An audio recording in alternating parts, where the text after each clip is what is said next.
네, 일본 최대 국제예술제에 출품된 평화의 소녀상 전시가 중단된 가운데 일본 내에서도 비판 여론이 커지고 있습니다.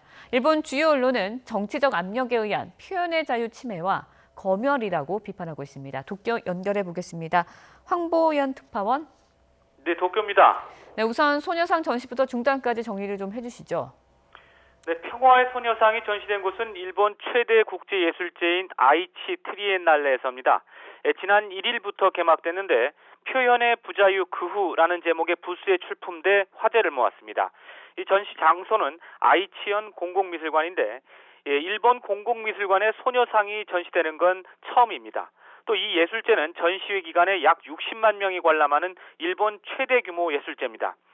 소녀상이 전시된 표현의 부자유 그 후 부스는 과거에 정부나 극우 인사들의 압박으로 전시됐다가 철거된 적이 있는 작품들을 모아 전시하는 공간입니다.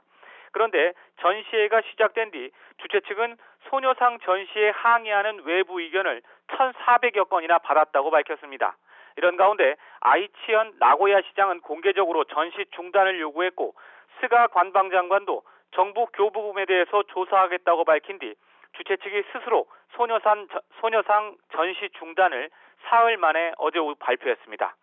주최 측은 협박 전화와 메일 등이 빗발쳐 관람객 안전에 문제가 생길 수 있다고 판단했기 때문이라고 중단 이유를 설명했습니다.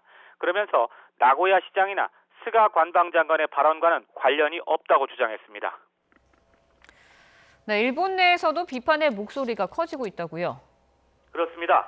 중도 혹은 진보 성향의 일본 주요 언론은 일제히 비판 기사를 쏟아냈습니다. 아사히 신문은 일면에 소녀상 전시 중단 소식을 전하면서 일부 정치인의 압력 행사와 우익들의 협박을 강력히 비판했습니다. 아사히 신문은 나고야 시장과 스가 관방장관의 발언을 겨냥해 정치가가 전시 내용에 대해서 중단을 요구하고 보조금에 대해 점검하겠다고 말한 것은 넓은 의미에서 표현의 자유 침해와 검열 행위가 있었다고 말할 수 있다는 전문가의 견해를 전했습니다.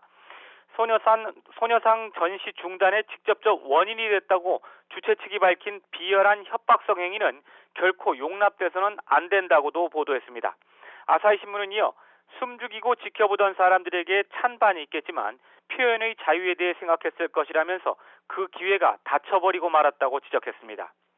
도쿄신문도 소녀상 전시 중단 소식을 일면에 전하며 전시를 계속해야 한다는 일본 팬클럽의 성명 내용을 함께 전했습니다.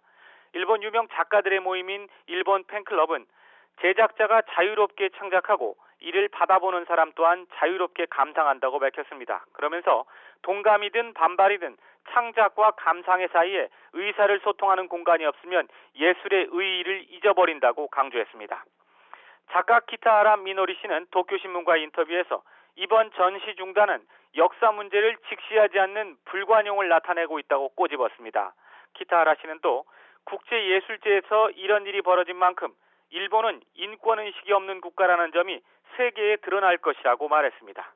지금까지 도쿄에서 YTN 황보연입니다.